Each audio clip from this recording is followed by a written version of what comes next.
नमस्कार। आज यातायात प्रभाग की तरफ से मैं आपको ई चालान संबंधी जो भारत सरकार का एसओपी निर्गत हुआ है और जिसको बिहार सरकार ने अंगीकृत किया है, स्वीकार किया है, उसके बारे में अवगत कराना चाहता हूँ। आप सभी जानते हैं कि ई चालान एक ऐसा माध्यम है जिसके तहत यातायात कानून के प्रवर्तन की प्रक्रिया में पारदर्शिता, दक्षता और जवाबदेही सुनिश्चित की गई है। बिहार राज्य में नवंबर 2023 के बाद से मैनुअल चालान काटे जाने की प्रक्रिया पूर्णतः रोक दी गई है और ई चालान की प्रक्रिया निम्नलिखित माध्यमों से की जा रही है। जैसे सभी थानों को करीब 2000 के आसपास हैंडहेल्ड डिवाइसेस उपलब्ध कराई गई हैं, जिसके माध्यम से ई चालान की प्रक्रिया की जा रही है। उसी प्रकार 4 स्मार्ट सिटी, जिसमें पटना, मुजफ्फरपुर, भागलपुर और बिहार शरीफ, इससे आप अवगत हैं, वहाँ पर जो ICCC कार्यरत है उसके माध्यम से ई चालान की प्रक्रिया की जा रही है। उसी प्रकार करीब 61 हाईवे पेट्रोल व्हीकल के माध्यम से भी ई चालान की प्रक्रिया नेशनल हाईवेज़ पर की जा रही है। और इसके अलावा राज्य के टोल प्लाज़ा पर ई डिटेक्शन पोर्टल के माध्यम से जो दस्तावेजी त्रुटियां होती हैं उनके माध्यम से उन मामलों में भी ई चालान की प्रक्रिया अपनाई जा रही है। भारत सरकार ने हाल ही में एक विस्तृत दिशा निर्देश इस मामले में निर्गत किया है, जिसको बिहार सरकार ने स्वीकार किया है।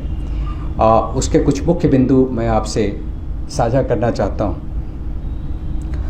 सबसे पहला है कि वाहन स्वामियों या चालकों का जो मोबाइल नंबर है और पता है उसको आद्यतीकरण के संबंध में दिशा निर्देश दिए गए हैं। इसके संबंध में सरकार की तरफ से व्यापक जन जागरूकता अभियान चलाया जाना है और इस हेतु 3 महीने का एक विंडो उपलब्ध कराया जाएगा, जिसके तहत सभी वाहन स्वामियों को और चालकों को अपना मोबाइल नंबर और पता अपडेट करना होगा सिस्टम में। यदि उस समयावधि के अंदर वो इसको नहीं कर पाते हैं तो उनका जो DL है या RC है या PUCC है, इसके नवीनीकरण पर रोक लग जाएगी और DL और RC का 3 महीने से अधिक समय तक निलंबन तक हो सकता है। वर्तमान में QR कोड आधारित अद्यतीकरण की प्रक्रिया चल रही है, इसको और ज़्यादा व्यापक बनाया जाना है 3 महीने के विंडो के साथ। इसके बाद सब्सिक्वेंट ये प्रक्रिया जो है वो वर्ष में एक बार चलाई जाएगी, ताकि जो भी मोबाइल नंबर या पता चेंज हो रहा है उसको अद्यतीकरण किया जा सके। जो दूसरा स्तर है वो है रिकॉर्डिंग, जो ऑफेंसेस की रिकॉर्डिंग होती है और उसकी निगरानी होती है, उसके बारे में। इसमें भी जिला स्तर पर और राज्य स्तर पर एक डैशबोर्ड निर्माण करने का प्रावधान किया गया है और जो हम लोगों ने बड़ी संख्या में बॉडी वॉर्न कैमरा प्रोक्योर किया है, जिसको सभी यातायात कर्मी ऑब्लिक पदाधिकारियों को पहनने की अनिवार्यता होगी और उसके माध्यम से भी साक्ष्य आधारित कार्रवाई की जा सकेगी। BWC यानी बॉडी वॉर्न कैमरा में LPR यानी लाइसेंस प्लेट रिकग्निशन सिस्टम भी लगाए जाने की प्रक्रिया पर काम चल रहा है, ताकि उस कैमरे के माध्यम से भी जो वो अपने शोल्डर पे पहनता है उसके माध्यम से भी चालानिंग की जा सके। तीसरा जो बिंदु है वो है उल्लंघनकर्ता की पहचान और चालान का निर्गमन। इसमें मैंने पहले भी आपसे साझा किया है कि जो यातायात उल्लंघन के विरुद्ध चालान निर्गत हो रहे हैं उसमें ऑफेंसेस का जो डिटेक्शन है वो HSD या अन्य कैमरों के माध्यम से ही हो। कई बार ऐसी शिकायतें मिली हैं कि मोबाइल के माध्यम से वो कैप्चर किया जाता है ऑफेंस और उसको फिर बाद में HSD के माध्यम से चालानिंग की जाती है। इसमें कई बार शिकायतें भी आई हैं, तो इसको ध्यान में रखते हुए इसको पूरी तरह से अवैध घोषित किया गया है कि अपने अपने मोबाइल के माध्यम से वो कभी भी कोई फोटोग्राफिक साक्ष्य इकट्ठा नहीं करेंगे, केवल वो HSD के माध्यम से ही करेंगे या अन्य जो माध्यम मैंने पहले आपको बताया उसके माध्यम से करेंगे, ताकि उसमें 3 स्टैंपिंग यानी लोकेशन की, डेट की और टाइम की स्टैंपिंग क्लियर कट रहे। दूसरा, इलेक्ट्रॉनिक चालान जो है वो पंजीकृत वाहन मालिक के नाम पर ही जारी किया जाएगा। ऐसी भी कभी कभी संभावना होती है कि जैसे टू व्हीलर में पंजीकृत वाहन चालक जो है, वाहन स्वामी जो है वो गाड़ी नहीं चला रहे होते हैं, तो वैसी परिस्थिति में प्रावधान है एमवी एक्ट में कि वो इसको जा करके चैलेंज कर सकते हैं और जो एक्चुअल ड्राइवर है उसके नाम से चालानिंग हो सकती है। दूसरा, इसमें जो चालानिंग हो रही है उसमें अपराध और जुर्माने की सूचना उनको 2 माध्यमों से दी जानी है। पहला जो डिजिटल माध्यम है यानी एसएमएस के माध्यम से 3 दिन के अंदर वो सूचना चली जानी चाहिए, और दूसरा भौतिक रूप से यानी पोस्टल माध्यम से भी 15 दिन के अंदर ये सूचना उनको डिलीवर की जानी चाहिए। इसके साथ साथ एक पोर्टल पर भी जितने चालान हो रहे हैं उनका एक डाटा वहाँ संधारित किया जाएगा, ताकि जो हमारे प्रवर्तन अधिकारी हैं वो उसको नियमित रूप से निगरानी रख सकें। जो चौथा इश्यू है इसमें वो है चालान की स्वीकृति और भुगतान। इसमें यह प्रावधान किया गया है कि राज्य सरकार द्वारा शिकायत निवारण प्राधिकरण का गठन किया जाएगा, और इसकी ऑनलाइन ट्रैकिंग के लिए यदि कोई शिकायत हो रही है तो उसका कैसे निष्पादन हो रहा है, इसकी ट्रैकिंग के लिए डैशबोर्ड भी बनाया जाएगा।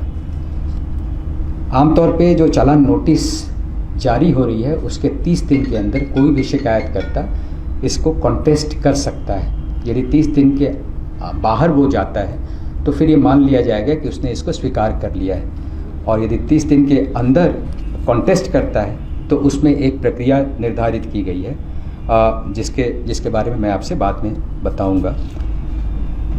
अब जो उन्होंने एक्सेप्ट कर लिया कि ये चालान हमारे खिलाफ हुआ है तो उसको 90 दिन के अंदर भुगतान किया जाना है, और यदि वो इसका भुगतान नहीं कर पाते हैं तो इलेक्ट्रॉनिक रूप से डीएल या आरसी को निलंबित किए जाने का भी प्रावधान इस एसओपी में किया गया है। हालांकि 90 दिनों की अवधि पूरी होने से 15 दिन पहले से ही प्रतिदिन डीएल आरसी के निलंबन या रद्दीकरण का अलर्ट नोटिस जारी करने का भी प्रावधान है, ताकि जो इसमें ऑफेंडर है उसको पर्याप्त सूचना रहे और वो उसका अनुपालन कर सके। यदि इस तिथि के भीतर चालान का निपटारा नहीं किया जाता, इस समय अवधि के भीतर यानी 90 दिनों के अंदर, तो वाहन को नॉट टू बी ट्रांजैक्टेड की लिस्ट में चिन्हित किया जाएगा, और सक्षम प्राधिकार जो हैं वो एमवी एक्ट की धारा 19(1)D और धारा 53(1)A के तहत क्रमशः ड्राइविंग लाइसेंस और वाहनों का पंजीकरण लाइसेंस रद्द या निलंबित किया जा सकेगा। मैंने आपसे पहले चर्चा की चुनौती प्रक्रिया के बारे में, उसके बारे में मैं आपको बताना चाहता हूँ। ई चालान को चुनौती देने के लिए एक स्ट्रक्चर्ड सिस्टम बनाया जाएगा, उसका प्रावधान किया गया है। जैसा मैंने पहले कहा, चालान जारी होने की तिथि से 30 दिनों के अंदर यदि आप असंतुष्ट हैं, कोई ऑफेंडर असंतुष्ट है, तो वो ये शिकायत निवारण प्राधिकरण के समक्ष कर सकता है। उसकी ऑनलाइन सिस्टम भी होगी, और यदि शिकायत का समाधान निर्धारित अवधि जिसको सरकार के द्वारा निर्धारित किया जाना है, कौन सी अवधि के तहत उनको उसका निष्पादन करना है, नहीं किया जाता है तो ये मान लिया जाएगा कि चालान रद्द कर दिया गया है, यानी ऑफेंडर को अब इस मामले में कोई जुर्माना भरे जाने की आवश्यकता नहीं है। लेकिन यदि शिकायत निवारण प्राधिकरण चालान नोटिस को बरकरार रखता है या चालान राशि कम करता है तो इसका भुगतान भी आदेश प्राप्ति के 15 दिनों के अंदर करना होगा। इसके निर्णय को यदि आप फर्दर चैलेंज करना चाहते हैं तो इसमें चालान राशि का कम से कम 50% राशि सुरक्षा के रूप में जमा करना पड़ेगा, तभी आप आगे इस निर्णय को भी चैलेंज कर सकते हैं। और चालान जारी होने की तिथि से 90 दिन पूरे होने पर या डीएलआरसी के निलंबन पश्चात सभी बकाया कंपाउंडेबल चालान को वर्चुअल कोर्ट में भेजा जाएगा। अब बात उठती है कि जुर्माना तो हो गया, लेकिन जुर्माने की वसूली किस हद तक है। तो एसओपी में यह प्रावधान किया गया है कि जुर्माने की वसूली जो है वो 90% से अधिक हो, इस हेतु सभी प्रयास किए जाएं। जो प्रयास उन्होंने इनलिस्ट किया है उसकी जानकारी मैं आपको देना चाहता हूँ। निर्गत चालान की जानकारी वाहन चालक या स्वामी को उनके फ़ोन नंबरों पर लिंक के माध्यम से भेजे जा सकते हैं, और वाहन और सारथी में दिए गए संपर्क नंबर का आधार आधारित अपडेशन, विभिन्न संपर्क बिंदु जैसे वो फास्टैग के माध्यम से आते हैं, सिस्टम से हमारे जुड़ते हैं, या पीयूसीसी के माध्यम से हमारे सिस्टम से जुड़ते हैं, तो वहाँ पर भी वो अपने मोबाइल नंबर और जो पता है उसको अपडेट कर सकते हैं। स्वचालित कॉल यानी कॉल सेंटर के माध्यम से उनको कॉल भी किए जाने का प्रावधान है। और लंबित चालान के लिए एसएमएस, व्हाट्सएप या ईमेल के माध्यम से हर 30 दिन में नियमित स्मारक भेजे जाने का भी प्रावधान है। तो हमें उम्मीद है कि इन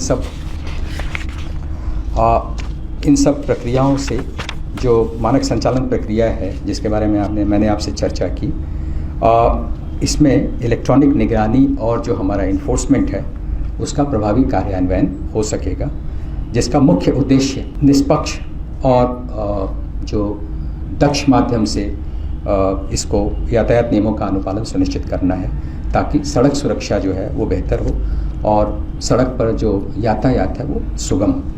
थैंक यू।